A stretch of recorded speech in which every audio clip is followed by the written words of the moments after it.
Hello dears, welcome back to our channel. എന്തൊക്കെയുണ്ട് വിശേഷം? സുഖമായിരിക്കുന്നോ? ഇന്ന് ഞങ്ങൾക്ക് കുറച്ച് ഫ്രഷ് പ്രോൺസ് കിട്ടി. അപ്പോൾ എന്തായാലും അമ്മയുടെ സ്പെഷ്യലായ പ്രോൺസ് ബിരിയാണിയാണ് ഇന്ന് റെസിപ്പി ആയിട്ട് നിങ്ങളെ കാണിച്ചു തരുന്നത്. അപ്പോൾ അതിനുവേണ്ടി ഞാൻ കുറച്ച് വെജിറ്റബിൾസൊക്കെ ഓൾറെഡി എടുത്ത് വെച്ചിട്ടുണ്ട്. ചെറിയ ഉള്ളിയുണ്ട്, പച്ചമുളക്, സവോള, തക്കാളി. അപ്പോൾ ഇതിൻ്റെയൊക്കെ അളവ് ഞാൻ ചേർക്കുന്നതനുസരിച്ച് പറഞ്ഞുതരാം.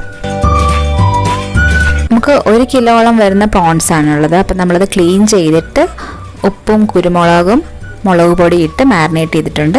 പിന്നെ നമ്മൾ പ്രോൺസിൻ്റെ തല എടുത്തിട്ട് സ്റ്റോക്കും പ്രിപ്പയർ ചെയ്ത് വെച്ചിട്ടുണ്ട്. അതുപോലെ നമ്മൾ ബസ്മതി റൈസാണ് എടുത്തേക്കുന്നത്. അപ്പം നമ്മൾ 3 കപ്പോളം ബസ്മതി റൈസ് എടുത്തിട്ടുണ്ട്. ഇനി ഇതിലേക്ക് വെള്ളം ഒഴിച്ച് നമുക്കൊരു അരമണിക്കൂർ സോക്ക് ചെയ്ത് വെക്കാം. സോ ഇനി നമുക്കൊരു സ്പെഷ്യൽ മസാലയാണ് പ്രിപ്പയർ ചെയ്യണത്. അപ്പോൾ അതിന് വേണ്ടി നമ്മൾ കുറച്ച് ചെറുള്ളിയും പച്ചമുളകും മല്ലിയിലയും പുതിന ഇലയും 2 ടേബിൾ സ്പൂണോളം നമ്മൾ ജിഞ്ചർ ഗാർലിക് പേസ്റ്റ് എടുത്തിട്ടുണ്ട്.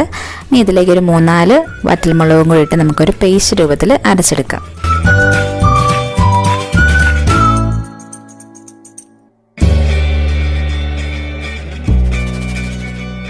സോ നമ്മൾ കുറച്ച് വെള്ളം കൂടെ ആഡ് ചെയ്യുന്നുണ്ട് കേട്ടോ. ഒരു ആവശ്യാനുസരണം വെള്ളം ചേർത്താൽ മതി. ഇനി ഈ പ്രോൺസ് ആണ് നമുക്കൊന്ന് ഫ്രൈ ചെയ്തെടുക്കേണ്ടത്. അപ്പോൾ ഞാനൊരു പാനിൽ കുറച്ച് വെളിച്ചെണ്ണ ഒഴിച്ചിട്ടുണ്ട്. ഏകദേശം ഒരു 3 ടേബിൾ സ്പൂണോളം വരും, ഒന്ന് ഫ്രൈ ചെയ്തെടുക്കുന്ന രീതിയിൽ. എന്നിട്ട് ഈ പ്രോൺസ് ഇട്ടിട്ട് നമുക്കൊന്ന് ഫ്രൈ ചെയ്തെടുക്കാം.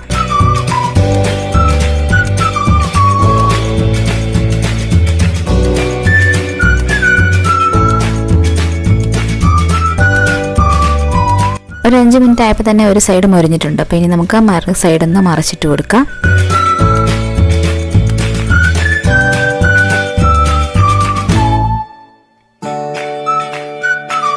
ഓക്കെ, അപ്പം നമ്മുടെ പ്രോൺസ് നല്ലോണം മൊരിഞ്ഞിട്ടുണ്ട്. അപ്പം നമുക്കിതൊരു സെർവിങ് ഡിഷിലേക്ക് മാറ്റാം. എന്നിട്ട് ഇതേപോലെ തന്നെ നമുക്ക് ബാക്കിയുള്ള പ്രോൺസും കൂടെ ഫ്രൈ ചെയ്തെടുക്കാം.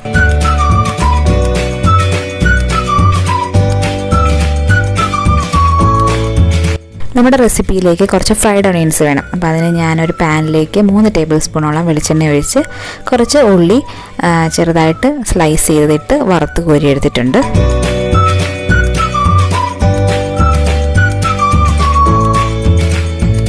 മീൻ്റെ റോസ്റ്റ് പ്രിപ്പയർ ചെയ്യാൻ പോകും. അപ്പോൾ അതിലേക്ക് നമ്മൾ നേരത്തെ എടുത്തിരുന്ന അതേ പാനിലേക്ക് നമ്മൾ ചെറുതായി അരിഞ്ഞ സവാള 1 കപ്പ് ചേർത്ത് കൊടുത്തിട്ടുണ്ട്. അതിലേക്ക് കുറച്ച് ഫ്രൈഡ് ഒനിയൻസ് കൂടെ ആഡ് ചെയ്ത് കൊടുത്തിട്ടുണ്ട്. നന്നായിട്ടൊന്ന് സോർട്ട് ചെയ്തെടുക്കാം. അപ്പോൾ സവാള ഏകദേശം ഒരു പാകമായപ്പോൾ നമ്മൾ 1 കപ്പ് ടൊമാറ്റോയും കൂടെ ചെറുതായിട്ട് അരിഞ്ഞ് ചേർത്ത് കൊടുത്തിട്ടുണ്ട്. അപ്പോൾ ഇത് നന്നായിട്ട് ഇത് 3ഉം കൂടെ നമുക്ക് നല്ലപോലെ മിക്സ് ചെയ്തെടുക്കാം. സോ ഞാൻ 5 മിനിറ്റ് അടച്ച് വെച്ച് വേവിക്കുകയാണ്. ഇനി അതിലേക്ക് നമ്മൾ പ്രിപ്പയർ ചെയ്ത് വെച്ചിരുന്ന സ്റ്റോക്ക് 1 കപ്പ് ആഡ് ചെയ്ത് കൊടുക്കും.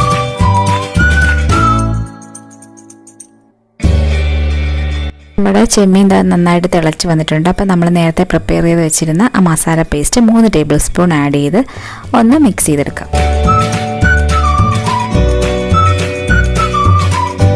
അപ്പോൾ ഇനിയാണ് നമ്മൾ മസാലകളൊക്കെ ആഡ് ചെയ്യുന്നത്. അപ്പോൾ നമ്മൾ 1 ടേബിൾ സ്പൂൺ കാശ്മീരി മുളക് പൊടിയും 1 ടേബിൾ സ്പൂൺ മല്ലിപ്പൊടിയും 1 ടീസ്പൂൺ ഗരം മസാലയും ചേർത്ത് കൊടുത്തിട്ടുണ്ട്. ആവശ്യാനുസരണം ഉപ്പും കൂടെ ചേർത്ത് നമുക്ക് നല്ലോണം ഒന്ന് മിക്സ് ചെയ്തെടുക്കാം.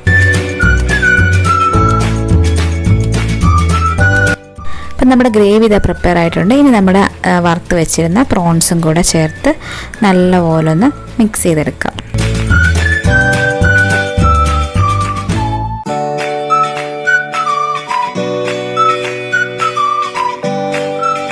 അപ്പോൾ ഈ കുറച്ച് മല്ലിയിലയും കൂടി ഇട്ട് നമുക്ക് നന്നായിട്ടൊന്ന് മിക്സ് പ്രിപ്പയർ ചെയ്തിട്ട് നമുക്ക് തീ ഓഫ് ചെയ്യാം. ഇനി നമുക്ക് റൈസ് പ്രിപ്പയർ ചെയ്യാം. അപ്പോൾ റൈസ് ഞാൻ ഓൾറെഡി പ്രിപ്പയർ ചെയ്തിട്ടുണ്ട്. അപ്പോൾ അത് നന്നായിട്ട് ഇതാ സോഫ്റ്റ് ആയിട്ടുണ്ട്. അപ്പോൾ ഒരു 3/4 ഭാഗം വേവായാൽ മതി. നമ്മളിന്ന് ബിരിയാണി ഉണ്ടാക്കുന്ന ഒരു ഉരുളിയിലാണ്. അപ്പം നമ്മൾ അതിലേക്ക് 1 ടേബിൾ സ്പൂണോളം നെയ്യ് ആഡ് ചെയ്തിട്ട് നമ്മുടെ സ്റ്റോക്കും ആഡ് ചെയ്ത് കൊടുത്തിട്ടുണ്ട്. ഇനി റൈസ് നമുക്ക് ഓരോ ലെയറായിട്ട് ആഡ് ചെയ്യാം. അതിലേക്ക് ഓരോ ലെയറിലും നമ്മൾ പ്രോൺസ് ആഡ് ചെയ്യുന്നുണ്ട്. ഏറ്റവും ലാസ്റ്റാണ് നമ്മൾ പ്രിപ്പയർ ചെയ്ത ആ മസാലാസും കൂടെ മിക്സ് ചെയ്ത് ബിരിയാണി റെഡിയാക്കുന്നത്. ഇത് നന്നായിട്ടൊന്ന് മിക്സ് ചെയ്ത് കൊടുക്കാം. നല്ലപോലെ മിക്സ് ചെയ്യണം കേട്ടോ. ആ പ്രോൺസൊക്കെ എല്ലാ ഭാഗത്ത് എത്തുന്ന പോലെ. ലാസ്റ്റ് ഒന്ന് ഗാർണിഷ് ചെയ്യാൻ വേണ്ടി നമ്മൾ കുറച്ച് ഫ്രൈഡ് ഒനിയൻസും കൂടെ ആഡ് ചെയ്തിട്ടുണ്ട്. അങ്ങനെ നമ്മൾ ടേസ്റ്റിയായ പ്രോൺസ് ബിരിയാണി റെഡി ആയിട്ടുണ്ട്. ഇനി നിങ്ങളിതെല്ലാവരും ഒന്ന് ട്രൈ ചെയ്ത് നോക്കണം കേട്ടോ. വീട്ടിൽ ഗസ്റ്റൊക്കെ വന്നാൽ ഒരു സ്പെഷ്യൽ ഡിഷായിട്ട് കൊടുക്കാമല്ലോ. അപ്പോൾ ഇതിൻ്റെ കൂടെ കോമ്പിനേഷനായിട്ട് നമ്മൾ പപ്പടവും ചമ്മന്തിയാണ് യൂസ് ചെയ്യുന്നത്. അപ്പോൾ ഒന്ന് ട്രൈ ചെയ്ത് നോക്കട്ടോ. അതൊരു വെറൈറ്റിയാണ്, സാലഡിന് പകരമായിട്ട് ചമ്മന്തി. നല്ല സൂപ്പർ കോമ്പിനേഷനാണ്. അപ്പോൾ എല്ലാവരും ട്രൈ ചെയ്ത് നോക്കില്ലേ? ട്രൈ ചെയ്തിട്ട് നിങ്ങളുടെ ഫീഡ്ബാക്ക്സ് നമ്മുടെ കമൻറ്റ് സെക്ഷനിൽ അറിയിക്കാൻ മറക്കരുത്. അതുപോലെ നമ്മുടെ വീഡിയോ ഇന്ന് ആദ്യമായാണ് നിങ്ങൾ കാണുന്നതെങ്കിൽ മറക്കാതെ സബ്സ്ക്രൈബ് ചെയ്യുക, സപ്പോർട്ട് ചെയ്യുക. സോ അടുത്ത ആഴ്ച നമുക്ക് നല്ലൊരു വീഡിയോയുമായി വീണ്ടും കാണാം. Till then take care, bye bye.